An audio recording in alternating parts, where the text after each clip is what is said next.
दोस्तों, आज हम एक ऐसी प्रजाति के बारे में बात करने जा रहे हैं जो कि धीरे धीरे विलुप्त होती जा रही है। जी हाँ, हम बात कर रहे हैं गौरैया चिड़िया की।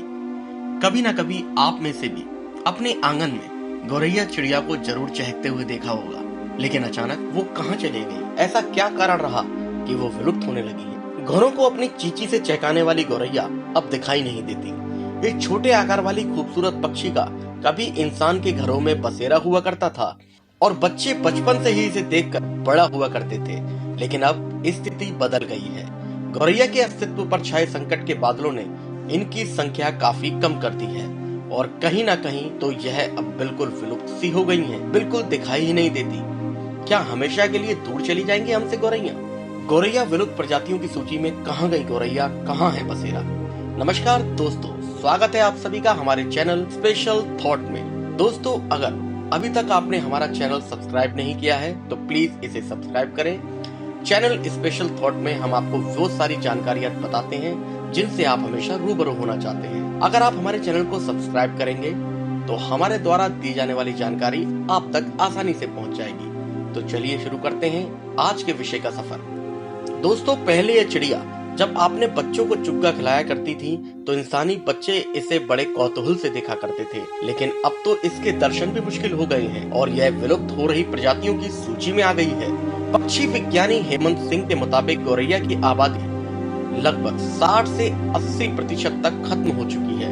यदि इसके संरक्षण के उचित प्रयास नहीं किए गए तो हो सकता है कि भविष्य में गौरैया सिर्फ इतिहास की चीज बन जाए और पीढ़ियों को देखने के लिए ना मिले। ब्रिटेन की royal society of protection of birds ने भारत से लेकर विश्व के विभिन्न हिस्सों में अनुसंधानकर्ताओं द्वारा किए गए अध्ययनों के आधार पर गौरैया को रेड लिस्ट में डाला है। आंध्र विश्वविद्यालय द्वारा किए गए अध्ययन के मुताबिक गौरैया की आबादी में करीबन 60% की कमी आई है। यह हास ग्रामीण और शहरी दोनों ही क्षेत्रों में हुआ है। आज दुनिया भर में 20 मार्च को विश्व गौरैया दिवस मनाया जाता है ताकि लोग इस पक्षी के संरक्षण के प्रति जागरूक हो सके। सिंह के अनुसार आवासीय हास अनाज में कीटनाशकों के इस्तेमाल, आहार की कमी और मोबाइल फोन तथा मोबाइल टावरों से निकलने वाली सूक्ष्म तरंगे गौरैया के अस्तित्व के लिए खतरा बन चुके हैं। उन्होंने कहा है कि गौरैया को लेकर जागरूकता पैदा किए जाने की जरूरत है, क्योंकि कई बार लोग अपने घरों में इस पक्षी के घोंसले को बसाने से पहले ही उजाड़ देते हैं। कई बार बच्चे इन्हें पकड़कर पहचान के लिए इनके पैरों में धागा बांधकर इन्हें छोड़ देते हैं। इससे कई बार किसी पेड़ की टहनी या शाखाओं में अटककर इस पक्षी की जान चली जाती है। इतना ही नहीं, कई बार बच्चे गौरैया को पकड़कर इसके पंखों को रंग देते हैं, जिससे उसे उड़ने में दिक्कत होती है और उसके स्वास्थ्य पर विपरीत असर पड़ता है।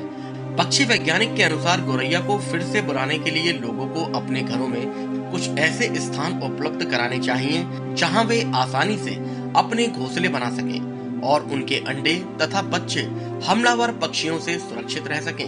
उनका मानना है कि गौरैया की आबादी में हास का एक बड़ा कारण यह भी है कि कई बार उनके घोंसले सुरक्षित जगहों पर न होने के कारण कोयल जैसे हमलावर पक्षियों उनके अंडे तथा बच्चों को खा जाते हैं। घर हमारे बड़े बड़े हो गए हैं पर दिल इतने छोटे छोटे कि उनमें नन्ही सी गौरैया भी नहीं आ पा रही है। घर घर की चिड़िया गौरैया आज अपने अस्तित्व के लिए संघर्ष कर रही है। यूरोप में गौरैया संरक्षण चिंता के विषय वाली प्रजाति बन चुकी है और ब्रिटेन में यह रेड लिस्ट में शामिल हो चुकी है। भारत में भी पक्षी वैज्ञानिकों के अनुसार पिछले कुछ सालों में गौरैया की संख्या में उल्लेखनीय गिरावट आई है। लगातार घटती इसकी संख्या को अगर हमने गंभीरता से नहीं लिया तो वह दिन दूर नहीं जब गौरैया हमेशा के लिए हमसे दूर चली जाएगी। भारत के बहुत से हिस्से जैसे बेंगलुरु, मुंबई, हैदराबाद, पंजाब, हरियाणा, पश्चिम बंगाल, दिल्ली, उत्तर प्रदेश और राजस्थान और दूसरे शहरों में गौरैया की स्थिति बहुत ही चिंताजनक है। यहाँ वे दिखाई देना मानो बंसी हो गई हैं। Indian council of agriculture research के एक सर्वेक्षण में पाया गया है कि इसकी संख्या आंध्र प्रदेश में 80% तक कम हुई है और केरल, गुजरात और राजस्थान जैसे राज्यों में इसमें 20% तक की कमी देखी गई है। इसके अलावा तटीय क्षेत्रों में यह गिरावट निश्चित रूप से 70 से 80% तक दर्ज की गई है।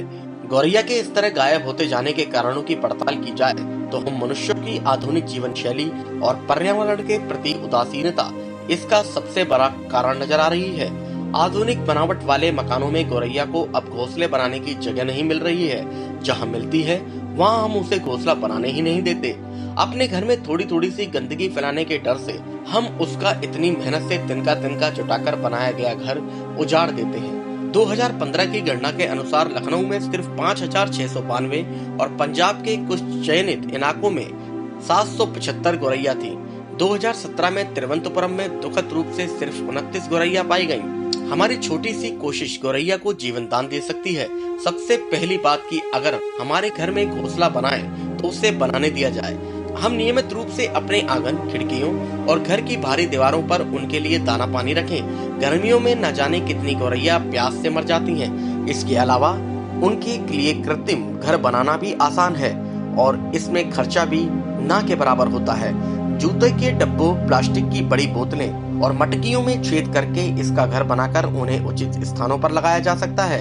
एक बात और, गौरैया को कभी नमक वाला खाना नहीं खिलाना चाहिए। नमक उनके लिए हानिकारक होता है। प्रजनन के समय उनके अंडे की सुरक्षा का ध्यान रखना चाहिए। गौरैया से हमारा बचपन का रिश्ता है। अंग्रेजी में उसका नाम ही हाउस स्पैरो यानी घर में रहने वाली चिड़िया है। उसे हमारा बस थोड़ा सा प्यार और थोड़ी सी फिक्र चाहिए। रहने को थोड़ी सी जगह चाहिए हमारे घर में और हमारे दिल में। दोस्तों, कैसी लगी आपको हमारी ये वीडियो? अगर आपको हमारी वीडियो पसंद आई हो तो प्लीज हमें सब्सक्राइब, लाइक और हमारे कमेंट बॉक्स में अपनी राय जरूर दें।